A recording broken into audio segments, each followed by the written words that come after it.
mon image jusqu'à votre écran personnel. Communiquer avec le monde, une des priorités de la maison du futur. À toutes les banques de données. Bonjour, je m'appelle Estelle Cauchois, je suis principale adjointe au Collège du Parc de Sucy-en-Brie et je vais rencontrer au tribunal de Vanves un avocat, Anthony Ben, spécialiste du numérique. Ces dernières années, le vidéolynchage, le lynchage par vidéo, le happy slapping s'est développé. Que risque-t-on lorsqu'on prend une image ou une vidéo d'une personne sans son consentement ? Nous allons échanger autour de la législation liée aux réseaux sociaux.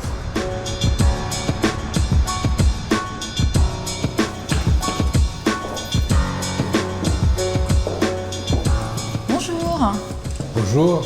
Bonjour. Enchanté. Enchantée. Estelle Cauchois. Bienvenue au tribunal d'instance. Dans tous les établissements scolaires, nous sommes de plus en plus confrontés au cyberharcèlement et à la propagation de rumeurs. Je vais vous montrer sur le téléphone portable un extrait. C'est le compte-rendu du procès de jeunes qui ont harcelé une étudiante, la jeune Mila. Si vous voulez bien, vous appuyez sur Play.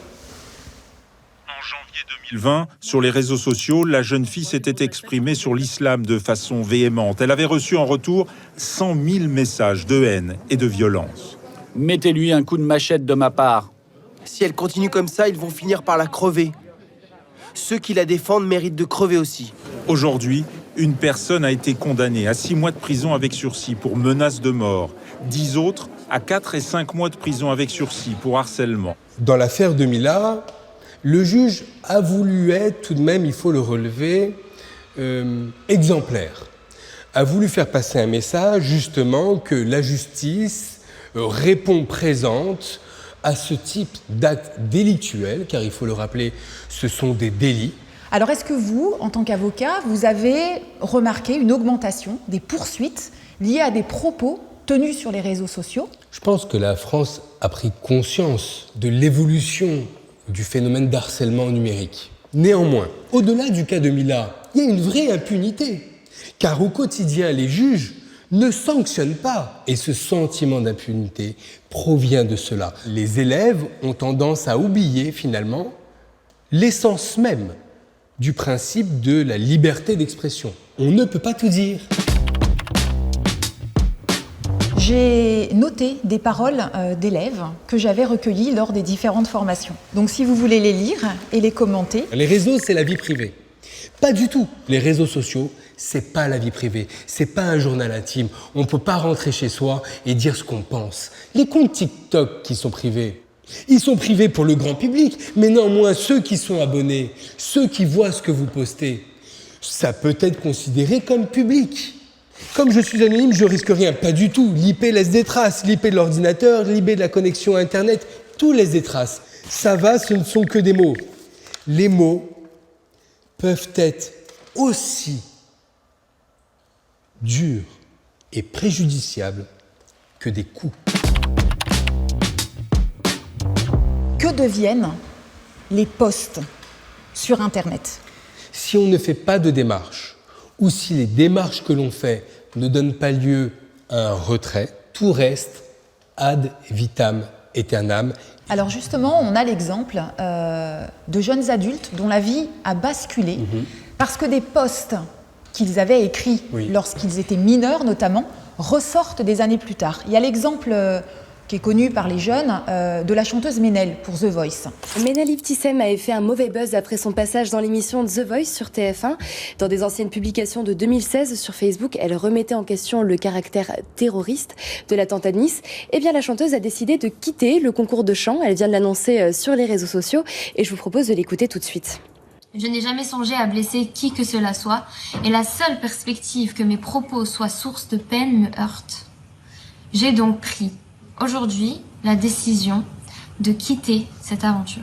Qu'est-ce que vous en pensez ? Il y a quelques mois seulement, le législateur vient de consacrer un droit à l'oubli spécifique pour les mineurs, puisque les mineurs disposent d'un droit quasi absolu à pouvoir faire supprimer, que ce soit sur un site internet ou un réseau social, toutes les données les concernant.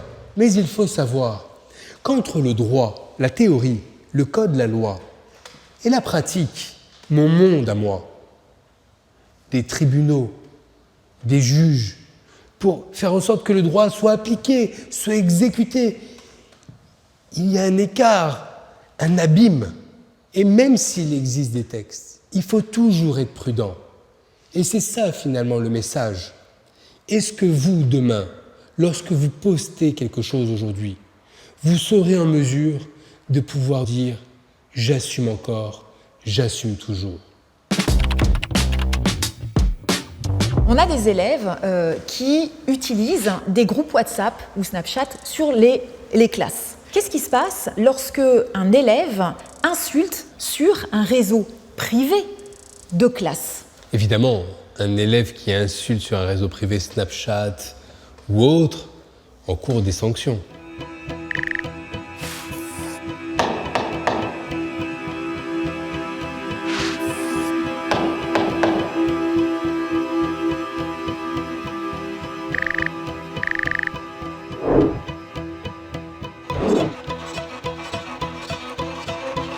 Dans mon établissement scolaire, je fais intervenir la police nationale qui vient faire une sensibilisation auprès des élèves sur les pratiques et les usages qu'on peut avoir sur Internet et sur les réseaux sociaux. On travaille aussi beaucoup avec des associations et avec la ville sur ces thématiques-là. Qu'est-ce que vous en pensez? Est-ce que c'est pertinent? Est-ce que ça vous semble insuffisant ou même décoratif? Je ne peux que saluer les démarches qui sont faites par ceux qui sont sur le terrain et qui sont susceptibles de pouvoir donner des exemples pour sensibiliser. Les textes de loi, la théorie, le code, c'est pas ça qui va faire comprendre à des gamins, à des élèves, à des jeunes adultes comment il faut se comporter. Il faut vraiment les amener en prison, dans les hôpitaux, les confronter à des avocats, à des policiers, à des éducateurs qui pourront leur raconter des histoires vraies. Alors là, justement, on parle des interventions dans les établissements, mais je vous ai amené, ça tombe très bien, on travaille avec la ville et là, par exemple, on va former avec la ville les parents.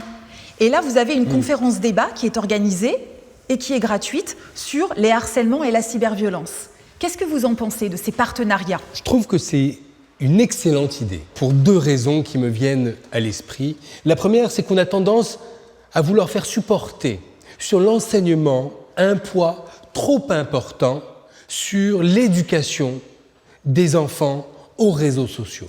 Deuxième raison, les parents sont en demande. C'est à nous, parents, de leur donner des limites de temps, des limites d'usage sur les sites, sur les contenus, sur les applications, sur les commentaires, sur les publications, pour pouvoir décharger les enseignants.